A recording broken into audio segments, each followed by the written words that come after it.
Troisième partie. Quelques règles de la morale tirées de la méthode. Et enfin, comme ce n'est pas assez, avant de commencer à rebâtir le logis où on demeure, que de la battre et de faire provision de matériaux et d'architectes, ou s'exercer soi-même à l'architecture, et outre cela, d'en avoir soigneusement tracé de dessins, mais qu'il faut aussi s'être pourvu de quelque ordre où on puisse être logé commodément pendant le temps qu'on y travaillera. Ainsi, afin que je ne demeurasse point irrésolu en mes actions,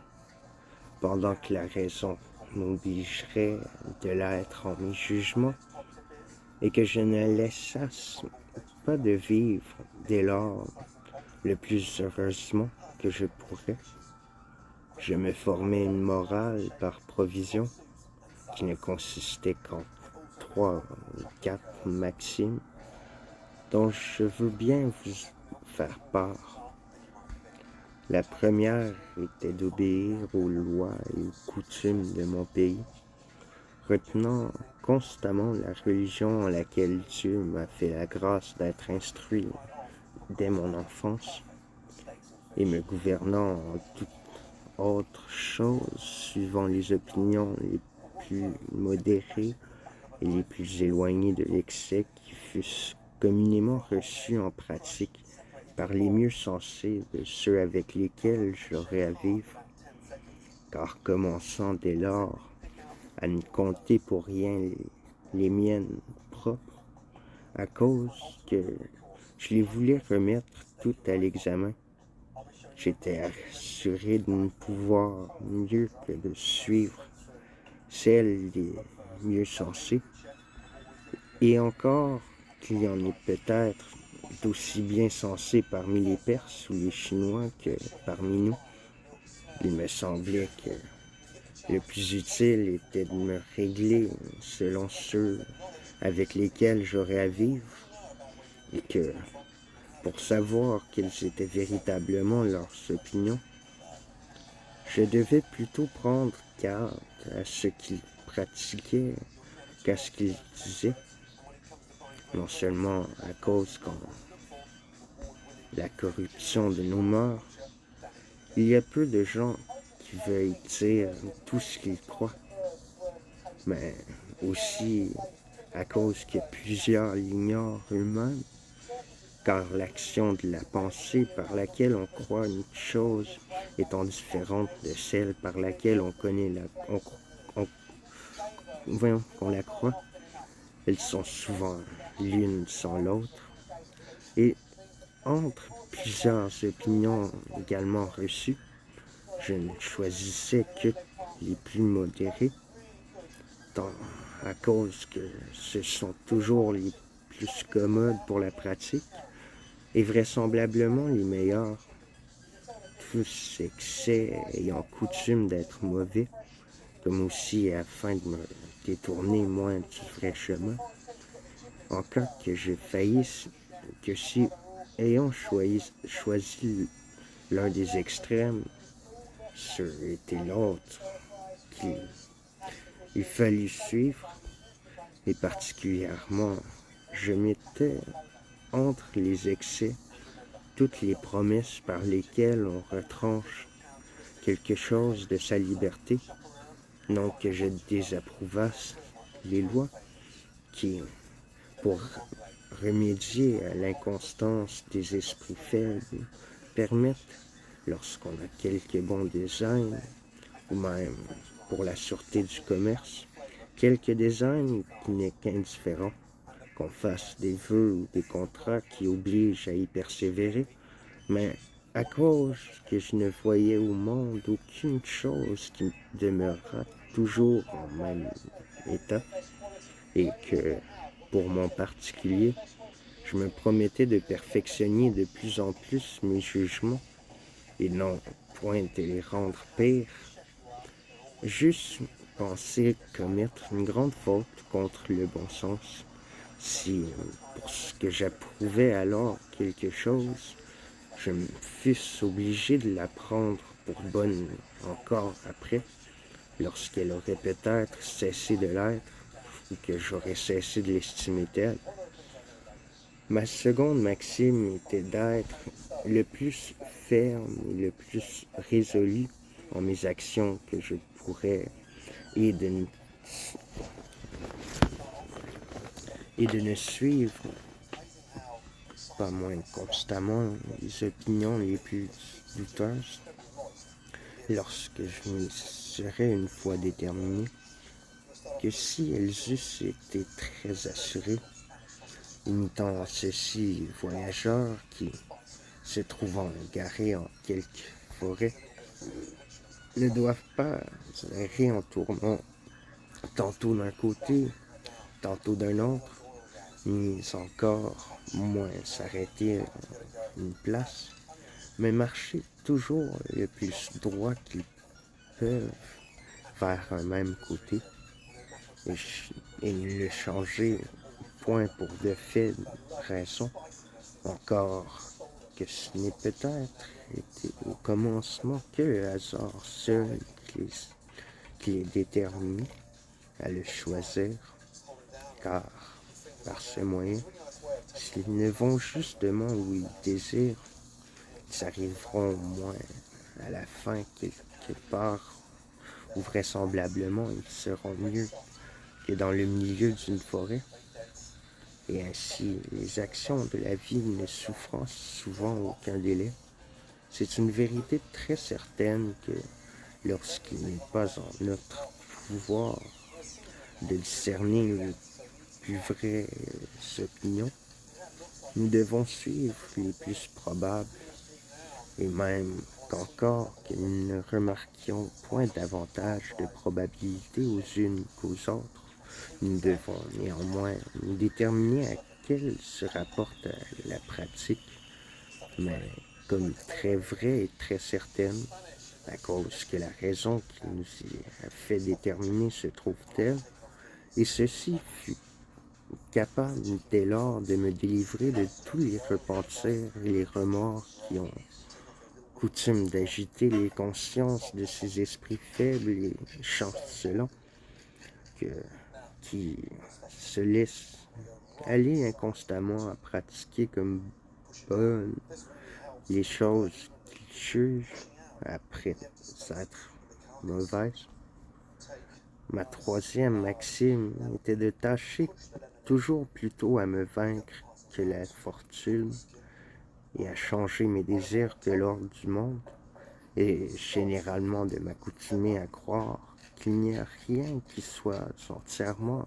en notre pouvoir que nos pensées, en sorte qu'après que nous avons fait notre mieux touchant les choses qui nous sont extérieures, tout ce qui manque de nous réussir est au regard de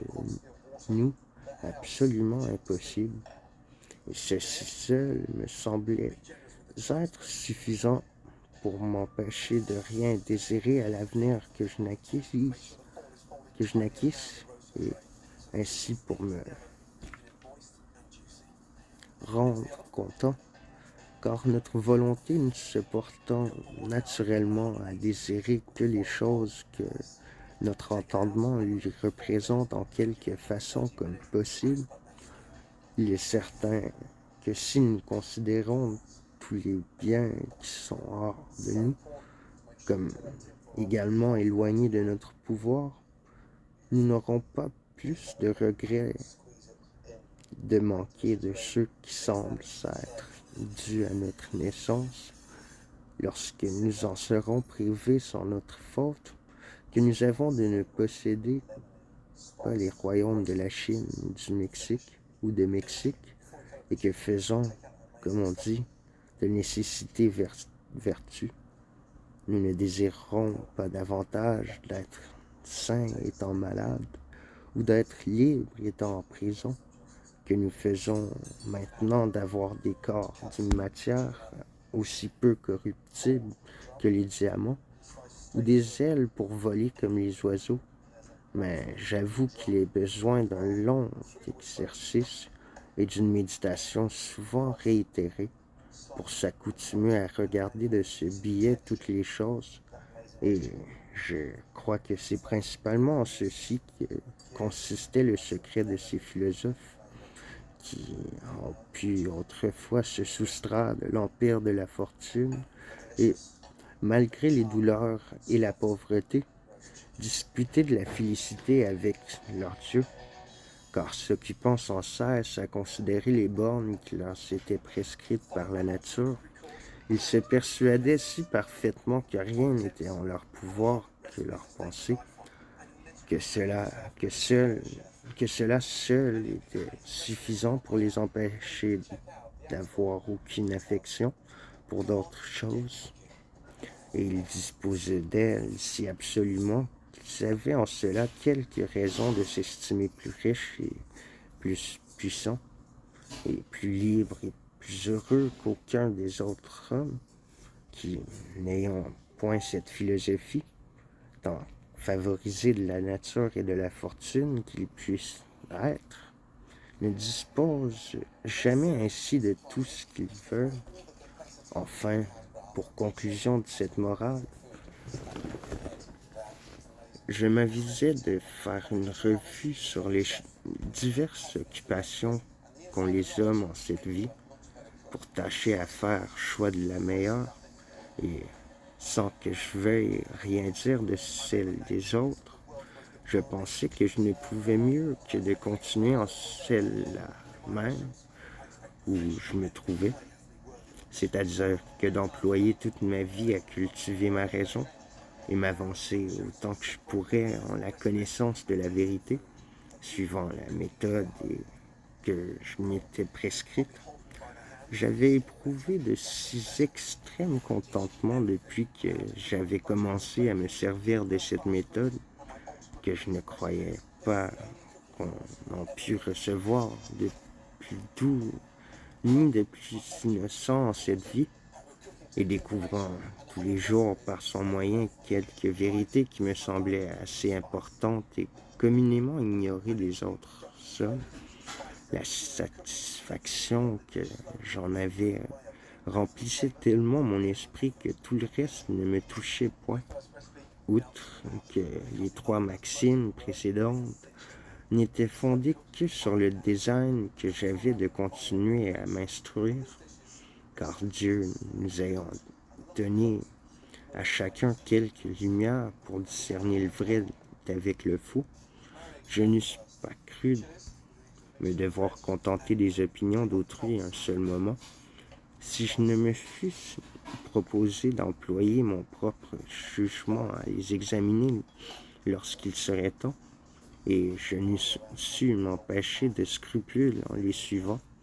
si je n'eusse espéré de ne perdre pour cela aucune occasion d'en trouver de meilleure, en cas qu'il y en eût. Et enfin, je n'eusse su borner mes désirs ni être content, si je n'eusse suivi un chemin par lequel, pensant être assuré de l'acquisition de toutes les connaissances dont je serais capable,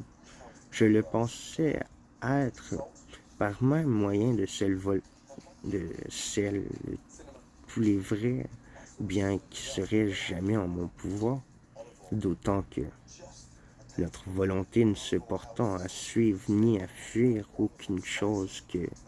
selon que notre entendement la lui représente bonne ou mauvaise, il suffit de bien juger pour bien faire et de juger le mieux qu'on puisse pour faire aussi tout son mieux, c'est-à-dire pour acquérir toutes les vertus et ensemble tous les autres biens qu'on puisse acquérir.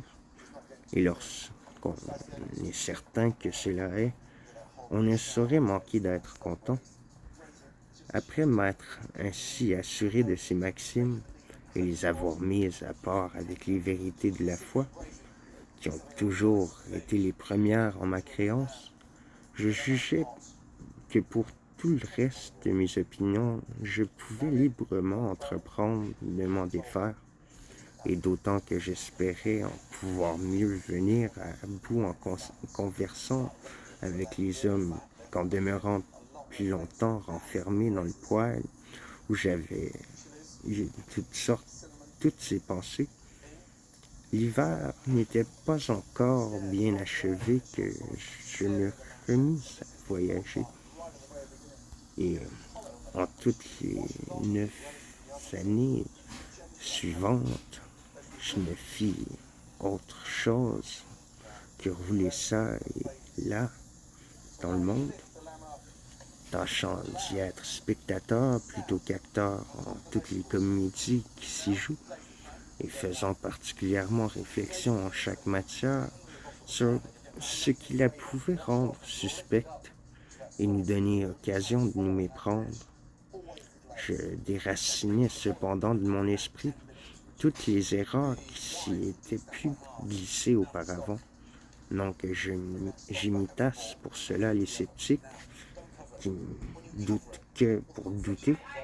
et affectent d'être toujours irrésolus, car, au contraire, tout mon design ne tendait qu'à m'assurer et à rejeter la terre mouvante et le sable pour trouver le roc ou l'argile. Ce qui me réussissait, ce me semble, assez bien, d'autant que, tâchant à découvrir la fausseté ou l'incertitude des propositions que j'examinais,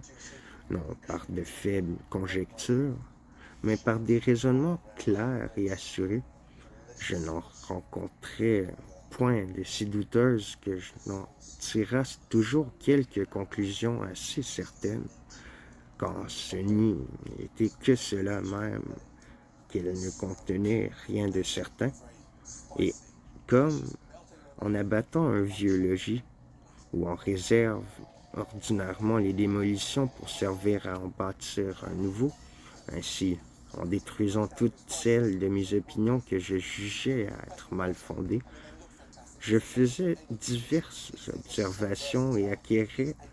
plusieurs expériences qui m'ont servi depuis à en établir de plus certaines, et de plus, je continuais à m'exercer en la méthode que je m'étais prescrite, car, outre que j'avais soin de conduire généralement toutes mes pensées selon les règles, je me réservais de temps en temps quelques heures que j'employais particulièrement à la pratiquer en des difficultés de mathématiques, ou même aussi en quelque autre que je pouvais rendre quasi semblable à celle des mathématiques, en les détachant de tous les principes des autres sciences que je ne trouvais pas assez fermes, comme vous verrez que j'ai fait en plusieurs qui sont expliqués en ce volume, et ainsi, sans vivre d'autre façon en apparence que ceux qui, n'ayant aucun emploi qu'à passer une vie douce et innocente, s'étudient à séparer les plaisirs des vices et qui, pour jouir de leur loisir, sans s'ennuyer, usent de tous les divertissements qui sont honnêtes. Je ne laissais pas de poursuivre mon design et de profiter en la connaissance de la vérité, peut-être plus que si je n'eusse fait que lire les livres ou fréquenter des gens de lettres. Toutefois, ces 9 ans s'écoulèrent avant que j'eusse encore pris aucun parti touchant les difficultés qui ont coutume d'être disputées entre les doctes, ni commencé à chercher les fondements d'aucune philosophie plus certaine que la vulgaire, et l'exemple de plusieurs excellents esprits qui, en ayant eu si devant le design, me semblaient n'y avoir pas réussi, m'y faisaient imaginer tant de difficultés que je n'eusse peut-être pas encore sitôt osé l'entreprendre, si je n'eusse vu que quelques-uns faisaient déjà courir le bruit que j'en étais venu à bout. Je n'aurais pas dire sur quoi il fondait cette opinion, et si j'y ai contribué quelque chose par mes discours, ce doit avoir été en confessant plus ingénument ce que j'ignorais que n'ont coutume de faire ceux qui ont un peu étudié, et peut-être aussi lui faisant voir les raisons